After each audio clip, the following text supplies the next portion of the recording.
ঘুমিয়ে পড়েছে মনে হয়। না না, মায়াদেরকে বলছি না, জমিদার তার স্ত্রী মহামায়া দেবীকে বলছে, এই যে মহামায়া ঘুমাচ্ছে নাকি? বলি পাশের গ্রামে একটা পাথরের ভগবান পেয়েছে, নাম নাকি তার ভগবান শোনা। পাথরের তোরগুলো কেঁপে ওঠে, চুপ চুপ করে ক্ষীর খায়, মুড়ি খায়। দেখতে যাবে? কি গো, দেখতে যাবে? সবাই মিলে উলুদ ধরে দিতে দিতে যাই, চলো। বলে হুনো হুনা দে হুনো হুনা গেয়া বলো হুনা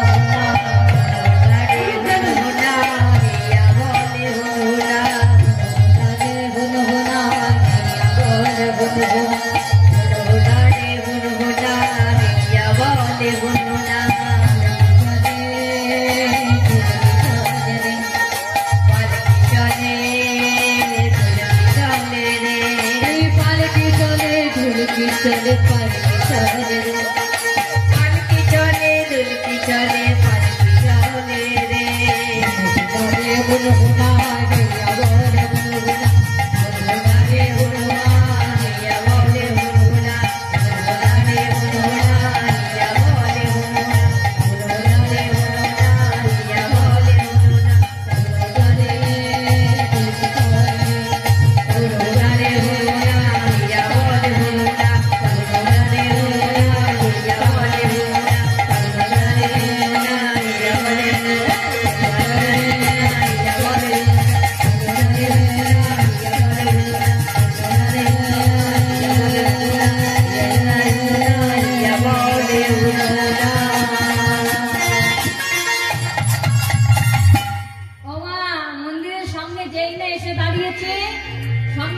মন্দিরের সামনে দুটো আসন পেতে দেওয়া হয়েছে। এসেছে কিন্তু তিনজন, কে কে এলো না? জমিদার রায়বাহাদুর, বনমালী রায়বাহাদুর, তার সঙ্গে এসেছে তার স্ত্রী মহামায়া দেবী, আর মহামায়া দেবীর সঙ্গে এসেছে তাদের দুইজনের একমাত্র পুত্রের সন্তান, কন্যা সন্তান, যে মেয়েটির নাম ছিল শ্রীমতী রাধা। সুন্দর করে নিয়ে এসেছে, মানে যেই না বসেছে, একটি আসনে বসেছে জমিদার বনমালী রায়বাহাদুর, অন্য আসন পেতে বসেছে মা মহামায়া দেবী, আর ওই মহামায়া দেবীর কোলে বসেছে সেই ছোট্ট ফুটফুটে সন্তান শ্রীমতী রাধা। মন্দিরে ভোগ আসছে কিন্তু নামাজ হয়ে গেছে, মা সবাই মিলে উলুদ করে দিচ্ছে পাথরে ভগবান কেমন করে ক্ষীর খায় তার দেখবার জন্য। মায়ের একটা উলুদ ধরে ভজপতিত উদ্ধার শ্রী গৌর গৌর ভজপতিত শ্রী গৌর হরে ভজপতিত উদ্ধার শ্রী গৌর ভজপতিত উদ্ধার শ্রী গৌর হরে শ্রী গৌর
Hero,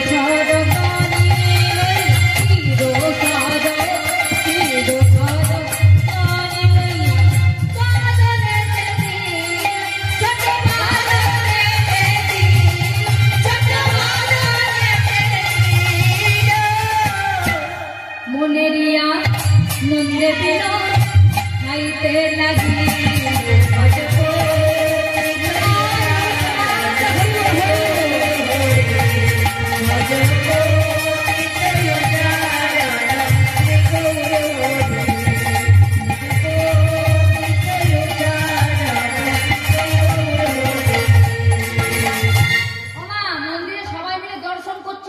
ভগবান কেমন করে সেবা করছে, সবাই ওই দিকে দর্শন করছে। আর ঠিক সেই সময় ভগবান কি করলেন, আমার বিনোদ ভগবান নয়নে রাখলেন কোথায় না ছোট্ট রাধা রানীর দিকে। শ্রীমতী রাধা রানী নয়নে নয়ন দিয়েছে, যেই না নয়নে নয়ন দিয়েছে মা, মেয়েটা চমকে চমকে উঠছে। মা বলছে, হ্যাঁ দাদা তুই এমন চমকে উঠছিস কেন? বলে মা কি আর বলবো, ওই মন্দিরে বিনোদ ভগবান আমার মন্দিরের বিনোদ ভগবান তোকে ডাকছে। আর সেই ছোট্টবেলা থেকে আমি ভগবানের সাধন ভজন করছি, আজ পর্যন্ত ভগবানকে দেখলাম না। আর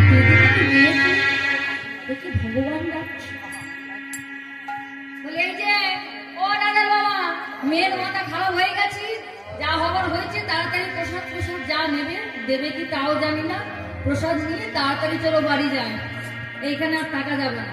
ও মা এই বলে কি করেছে, টানতে টানতে মেয়েটাকে হাত ধরে টেনে নিয়ে গিয়ে বাড়িতে পৌঁছে গেছে। পালকিতে করে আজ গৃহে চলে গেছে বাবা। যেই না বনমালী রায়বাহাদুর গৃহে এসে মেয়েটাকে ঘরের মধ্যে দরজা বন্ধ করে রেখে দিয়েছে। একদিন যায়, 2 দিন যায়, মেয়েটা আর কারোর সাথে কোনো কথা বলে না। হঠাৎই জানা গেল মেয়েটার শরীরে অজানা এক ব্যাধির সৃষ্টি হয়েছে। মা মহামায়া দেবী এসে স্বামীকে বললেন, ওগো স্বামী, এমন ভাবে কি মেয়েটাকে আনার খুব দরকার ছিল। দেখো না মেয়েটা আর খায় না, মেয়েটা আর ঘুমায় না, সারাক্ষণ কৃষ্ণ কৃষ্ণ কৃষ্ণ কৃষ্ণ নাম জপ করে। আমার মনে হয় মেয়েটা মনে হয় মাথা খারাপ। রাজবৈদ্য টাকা হলো না, সমস্ত বৈদ্যরা এসে বলল আপনার মেয়ের এমন রোগ হয়েছে, আমরা এত বছর বৈদ্যগিরি করেছি, আমার জীবনে এই ঘটনা আর কোনোদিনও ঘটেনি, আমাদের সাধ্য নয় আপনার মেয়েকে সারিয়ে তুললাম। মা যখনই এই কথা বলেছে,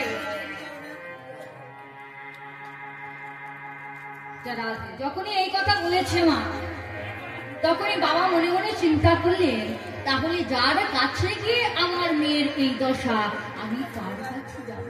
ছুটতে ছুটতে চলেছে বিনোদ ভগবানের মন্দিরে। আজ বিনোদ ভগবানের মন্দিরের সম্মুখে এসে আছাড় দিয়ে পড়েছে,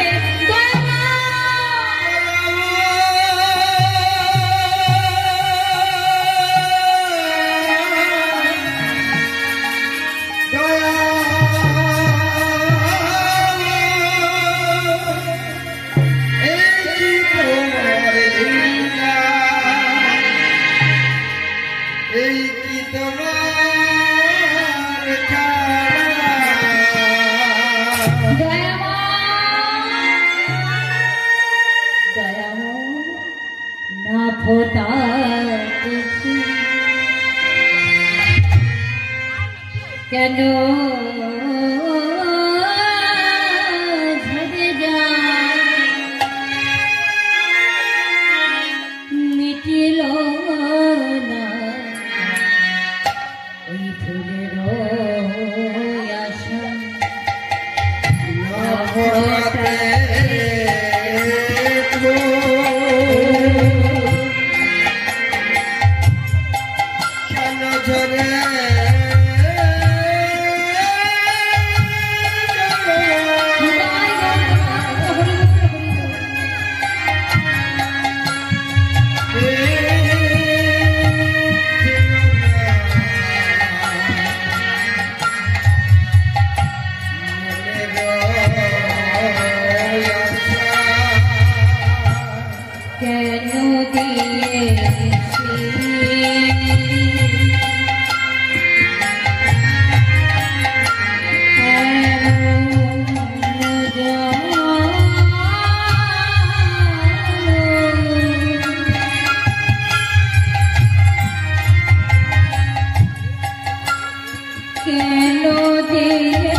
মন্দিরের বিনোদ প্রকট হলো না, আর উচ্চই স্বরে বলে উঠল, শ্বশুর মশাই।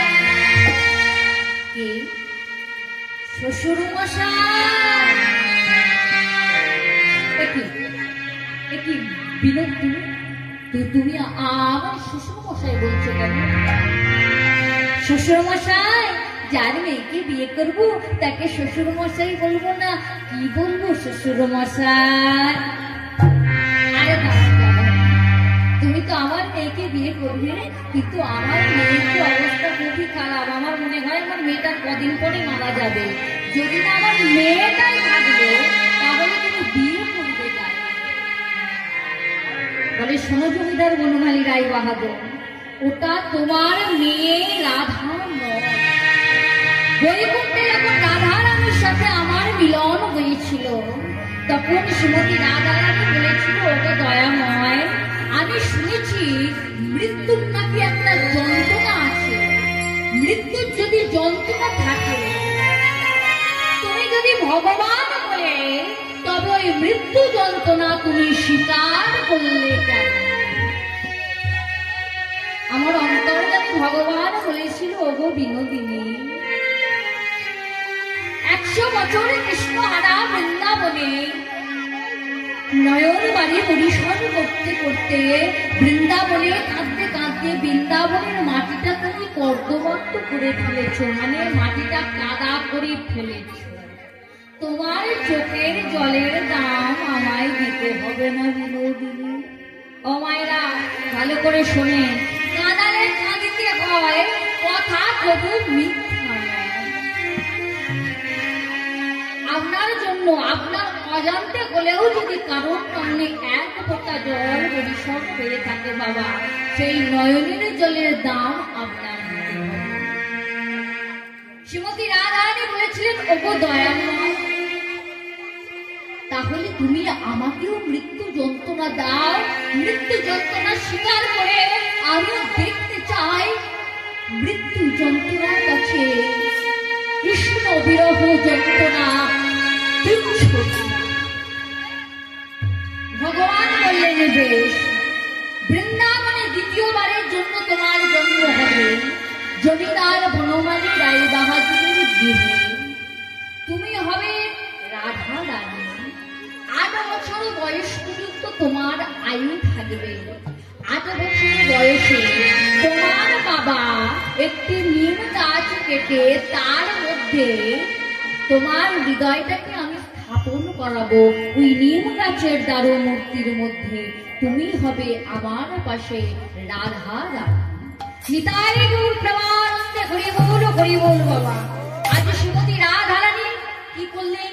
ওদিকে নয়ন জলে বক্ষ ভাসাচ্ছে, আর এদিকে আমার ভগবান তার পিতা বনমালী রায় বাহাদুরকে বললেন, শোনা, ওটা আমার রাধা রানী, মৃত্যুবরণ করবার জন্যই এসেছে। আমার মন্দিরের সামনে একটি নিম গাছ রয়েছে, ওই নিম গাছের কুড়িটা তুমি কেটে নিয়ে যাও। নিম গাছের কুড়িটা কেটে নিয়ে গিয়ে 5 দিন পর উষা লগ্নে সুন্দর করে তোমার মেয়ের মতো অবিকল দেখতে একটি রাধা মূর্তি তৈরি করো। একই রকম দেখতে রাধা মূর্তি তৈরি করে 5 দিনের মাথায় এই কারতী নদীর ঘাটে এসে মিলিত হবে। তোমার ওই রক্ত মাংসের রাধারানী মানে তোমার ওই মেয়েটা বাঁচবে কদিন? 1 বছর, 2 বছর, 3 বছর, 10 বছর, 50 বছর, 100 বছর। কিন্তু আমি যা ব্যবস্থা করে দিয়ে যাচ্ছি, এই পৃথিবী যতদিন বাঁচবে ভগবান বিনোদীর পাশে তোমার মেয়ে কাঠের রাধারানী হয়ে প্রকট থাকবে। ভগবান আমার অন্তর্ধ্যান হলেন। পিতা কি করলেন? বনমালী রায়বাহাদুর নিম গাছটা কেটে নিয়ে গেলেন বাড়িতে। সুন্দর ভাস্কর ডেকে, কাঠের শিল্পী ডেকে 1 দিন 2 দিন করে সুন্দর একটি কাঠের রাধা মূর্তি স্থাপন করলেন। যতদিন এগিয়ে আসে পিতার বুকে যন্ত্রণাও বেড়ে যায়। বাবা, সন্তান হারিয়ে যাবে। আজ হলো 4র্থ দিন, কালকে আর সন্তান আমায় বাবা বলে ডাকবে না। তাই তো ভগবানকে বলছো তো দয়াময়, আপন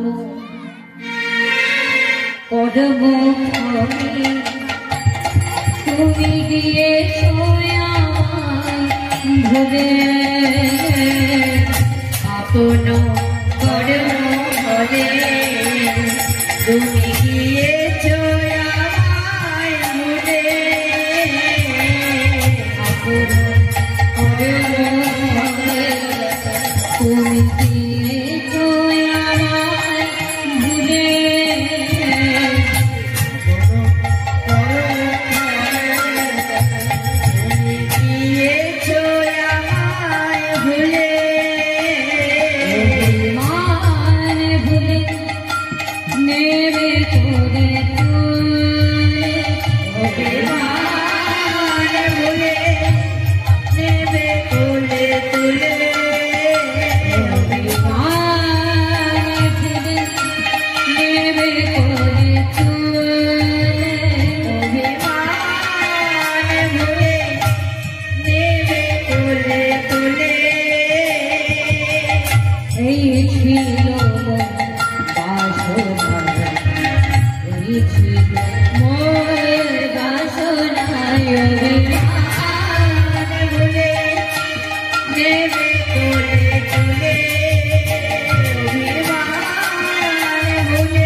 এবং রক্ত মাংসে রাধারানীকে কোলে নিয়েছে পিতা জমিদার বনমালী রায়বাহাদুর। 2 সন্তানকে কোলে নিয়ে আজ কারতীয় নদীর ঘাটে এসে উপস্থিত হয়েছে। যেই না কারতীয় নদীর ঘাটে এসে উপস্থিত হয়েছে বাবা, সঙ্গে সঙ্গে লক্ষ্য করা গেল ওই রক্ত মাংসের হৃদয় থেকে নীল রঙের জ্যোতিষ স্ফুলিঙ্গ কেউ যেন কাঠের রাধারানীর হৃদয়ে প্রবেশ করালো। রক্ত মাংসের রাধারানী মারা গেল। মা মহামায়া দেবী বললেন, ওগো স্বামী, যেই রাধা ছিল আমাদের একমাত্র অন্তর্যষ্টি, সে তাকে ছাড়া আমাদের দিন চলতো না। যে সন্তান ছাড়া প্রবাহ করতে পারতাম না, যে সন্তান যদি আমাদের কাছে না স্বামী আমি ওই পার্বতী নদীর জলে আমার এই দেহটা বিসর্জন। এই বলে যেই না ডুব দিতে যাবে বাবা সঙ্গে সঙ্গে সকালে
কিন্তু ভগবানের কি অপার লীলা দেখুন।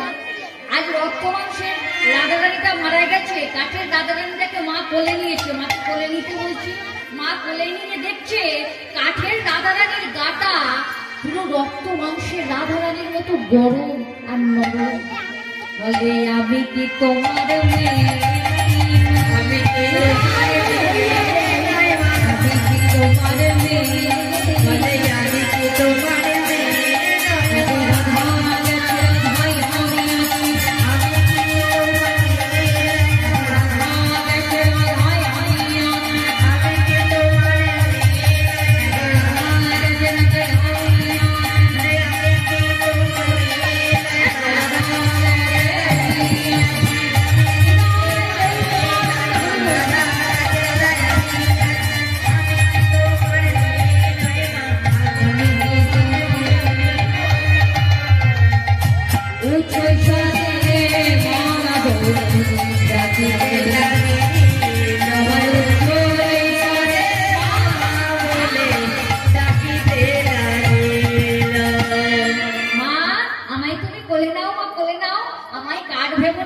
দেখো আমার মধ্যেও প্রাণ আছে।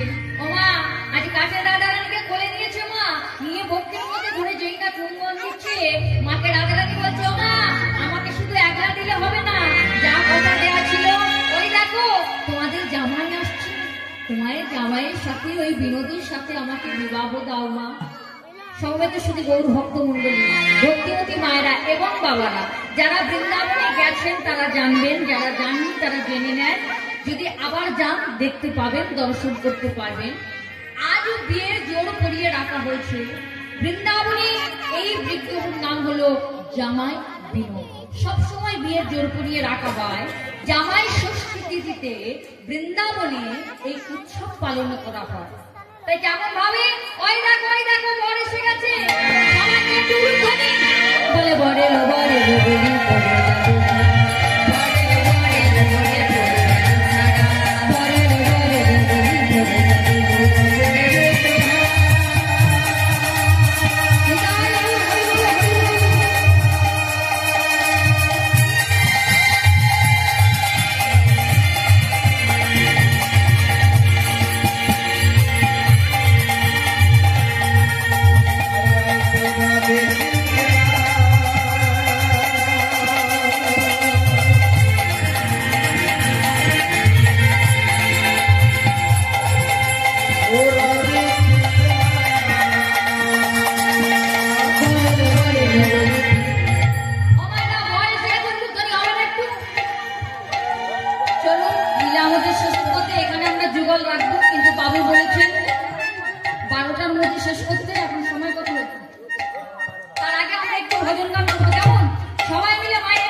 করতে হবে। দেখিস বসে বসে হবে, আমার বসে বসে হলে কি ভালো লাগে?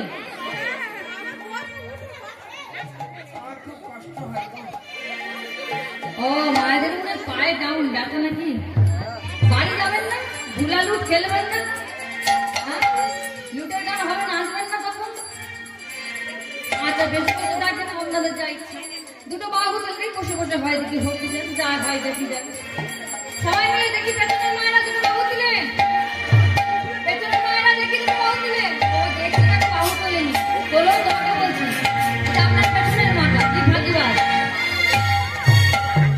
হ্যাঁ, অন্যদিকে তাকিয়ে কি আপনাকে বলছি? হরিবাসে বসে হাত না তুললে তো ঘরে বলতে পারবেন, এখানে বসে বসে যেতে হবে না, তখন বুঝবেন। তাহলে চলে গেলাম। জয় রাধে, সবাই মিলে দুটো বাহু দিলেন। কৃষ্ণ